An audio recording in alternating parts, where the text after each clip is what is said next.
Assalamualaikum warahmatullahi wabarakatuh. Perkenalkan, nama saya Aisina Anadia Putri dari kelas 12 IPA 2 nomor presensi 15. Di kesempatan kali ini saya akan melakukan praktikum bio pengangkutan sel pada tumbuhan dengan tujuan untuk membuktikan adanya peristiwa osmosis pada tumbuhan.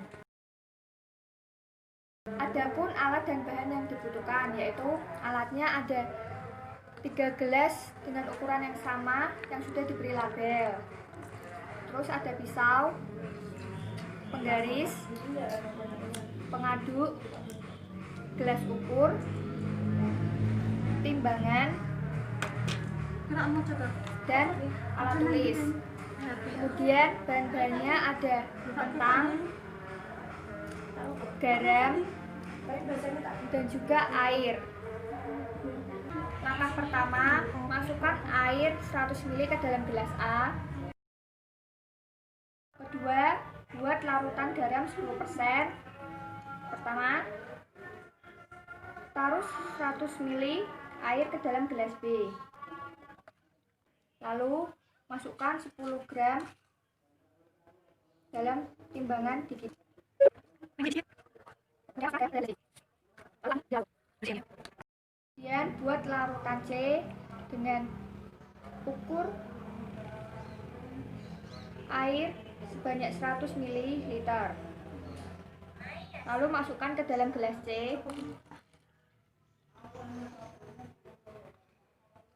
Kemudian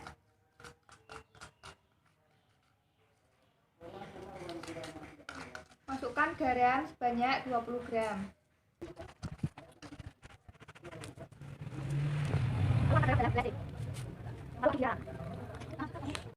Selanjutnya, potong kentang bentuk dadu dengan ukuran 2 x 2 cm sebanyak 3 buah potong.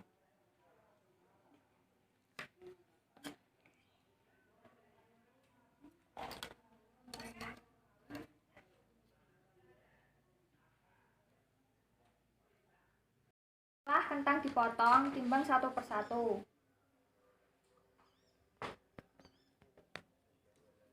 Kemudian catat berat kentang.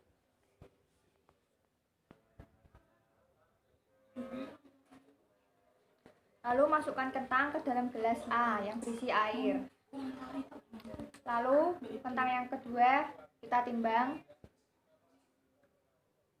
dan catat berat kentang. Lalu masukkan kentang ke dalam gelas B yang berisi larutan garam 10%. Kemudian kentang yang ketiga kita timbang. Lalu catat berat kentang.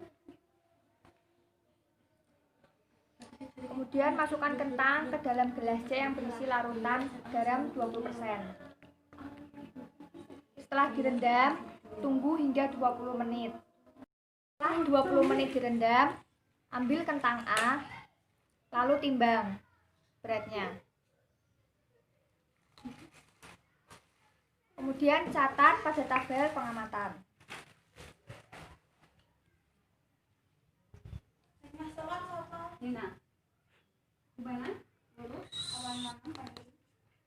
Kemudian ambil kentang B, lalu timbang beratnya.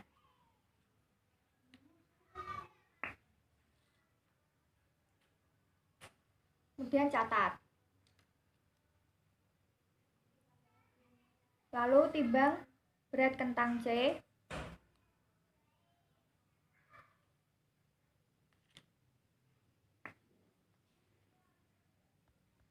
Kemudian catat. Yang kita lakukan tadi, kita tahu bahwa kentang A yang kita rendam dalam air biasa mengalami perubahan berat yang awal beratnya adalah 5 gram menjadi 6 gram. Dan pada kentang B yang kita rendam dalam larutan garam 10% mengalami perubahan berat yang awal beratnya 4 gram menjadi 3 gram.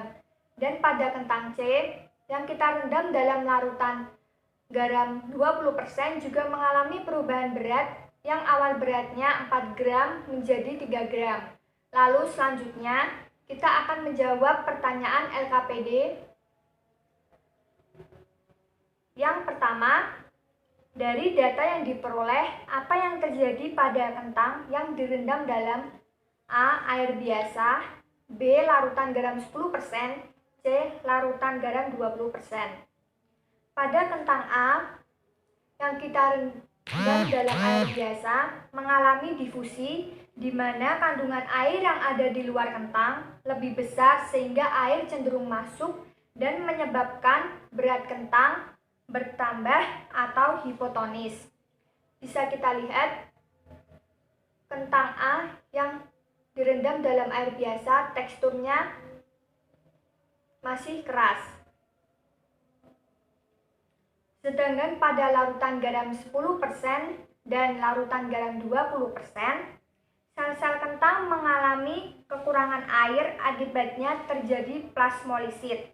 Kondisi ini mengakibatkan penurunan tekanan turgor yang mengakibatkan kentang menjadi empuk dan lembek. Bisa kita lihat tekstur kentang B yang direndam dalam larutan garam 10% menjadi agak lembek. Dan pada kentang C yang direndam dalam larutan garam 20% juga menjadi lembek teksturnya.